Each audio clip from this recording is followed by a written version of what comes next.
They thought we'd surrender. That we'd fall silently while the galaxy decided our fate. They didn't expect us to fight back. Tiny human ships darting through space, makeshift weapons and clever tricks, they adapt faster than anyone imagined. Every move we make, every plan we execute, catches them off guard. They learned, too late, that humans don't break, we evolve. We strike. We survive. We are humanity. The first signs were subtle blips on radar, signals bouncing off deep space debris. But within minutes, humanity's greatest fear became undeniable. A fleet of alien ships, massive as small moons, was emerging from the outer edge of the solar system.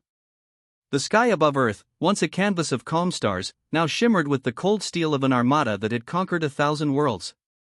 Humanity's leaders convened frantically in command centers across the globe. Every nation, every fleet, every satellite was being monitored. The aliens didn't broadcast a warning, they issued a demand: surrender or face annihilation. The words carried no room for negotiation, no hint of diplomacy. It was an ultimatum the galaxy had issued countless times, and the outcome was always the same: the weaker species fell. On the streets below, millions watched the sky with growing panic. Orbital satellites and early warning systems flickered under the presence of ships far beyond human comprehension. Yet, even as fear rippled across Earth, something in humanity stirred a spark that no one outside the species could measure. Initial strikes were brutal. Alien weapons carved arcs of fire across the atmosphere, vaporizing orbital installations that humans had spent decades building. Small human fleets scrambled, but their defenses were laughably inadequate. Fighter crafts, drones, and hastily armed satellites were shredded by plasma beams and gravity disruptors. Humanity seemed doomed, another species on the tally of a merciless conqueror. But then, amidst the chaos, humans began to adapt. Engineers in underground bunkers repurposed civilian satellites into decoy drones. Military strategists combined antiquated fighters with newly improvised tech, launching erratic, unpredictable attacks that threw alien targeting systems into confusion. It wasn't brute force, it was ingenuity. It was the kind of quick thinking that came only from a species that had survived millennia of planetary disasters, plagues, and wars. From the alien perspective, the response was baffling. Every attack humans made was small, almost insignificant, yet it was clever. They manipulated gravity fields, triggered chain reactions among debris, and exploited the alien fleet's blind spots. The aliens paused, calculating the unexpected patterns of human retaliation. For the first time in decades, their confidence wavered. And then came the communications intercept. A human fleet had managed to breach a minor alien data channel, sending back false signals, sowing confusion, and manipulating the enemy into misfiring on their own units. Laughter, arrogance, and certainty turned to panic and frustration. Humanity, the species they had dismissed as primitive and weak, was fighting back not with overwhelming firepower, but with speed, adaptability, and cunning. By the end of the day, the alien commanders convened in disbelief. Casualties were mounting. Systems were failing. And still, humans persisted, relentless in their defiance. They had underestimated humanity, as they always did. And this was only the beginning. By the second day of battle, humanity had stopped running. Fear had transformed into determination, panic into strategy. In command centers hidden beneath Earth's surface, scientists, engineers, and military tacticians worked around the clock. Every failed alien attack became a lesson, every weakness discovered, a weapon. The humans' first breakthrough came from hacking. A small team of cyber specialists intercepted alien communications and began to feed false data into their systems.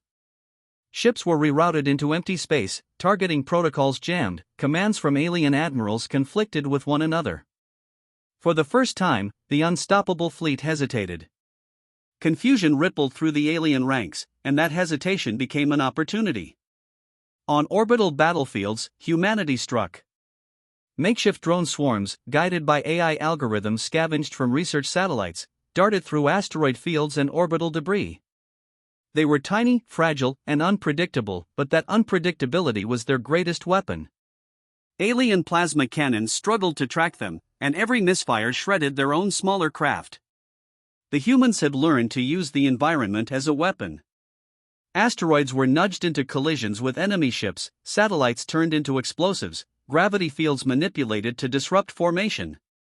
The alien commanders had faced countless wars, but nothing prepared them for a species that thought so creatively under pressure. Earth itself became a fortress. Underground factories churned out modified ships and weapons at an unprecedented rate. Civilian pilots were drafted into the fleet, and even unarmed ships became crucial in diversions. Humanity was not fighting with raw power, it was fighting with speed, cunning, and relentless ingenuity. Every human attack forced the aliens to adapt, but humans adapted faster. A small squadron of drones feigned retreat, drawing a fleet of alien interceptors into a gravitational trap near the moon. The resulting explosion disabled several key vessels and sent shockwaves across the alien formation. For every step the aliens tried to take, humans had already anticipated the countermove. Across the globe, humans celebrated each small victory with quiet determination. Newsfeeds and broadcasts depicted ships returning from missions damaged but victorious. The message was clear: humans would not bow. They would not surrender. By nightfall, the alien commanders were forced to acknowledge a terrifying reality: this was not the easy conquest they had anticipated. A species they deemed primitive had learned their tactics in hours, improvised countermeasures in real time, and struck back with precision and cunning.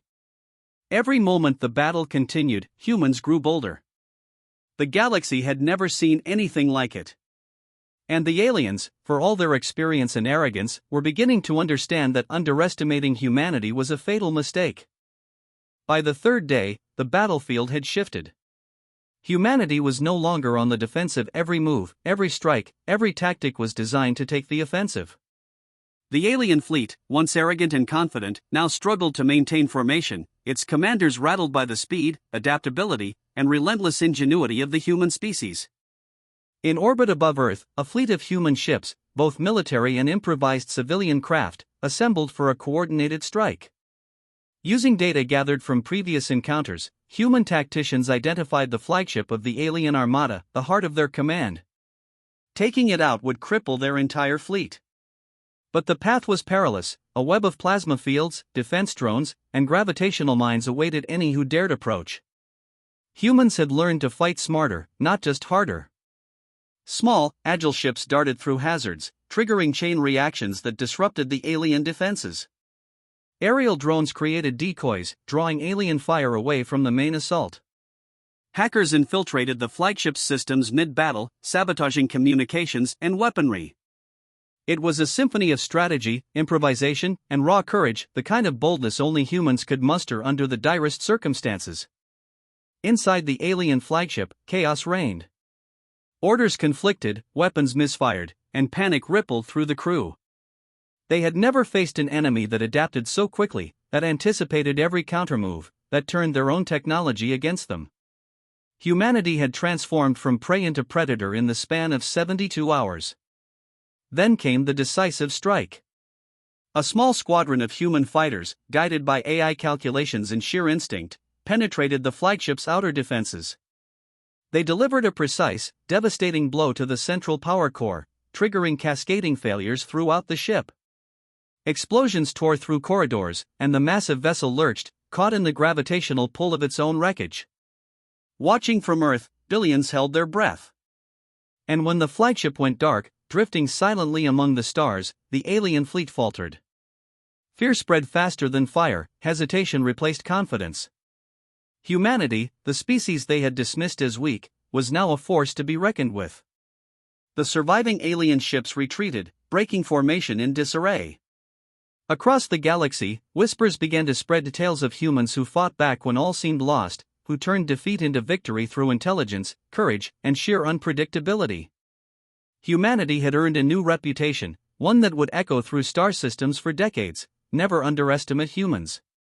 On Earth, celebrations were quiet yet profound.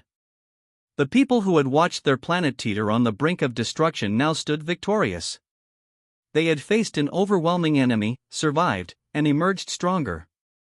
And as humanity gazed up at the stars, they knew the galaxy would never forget the lesson they had delivered: humans do not surrender.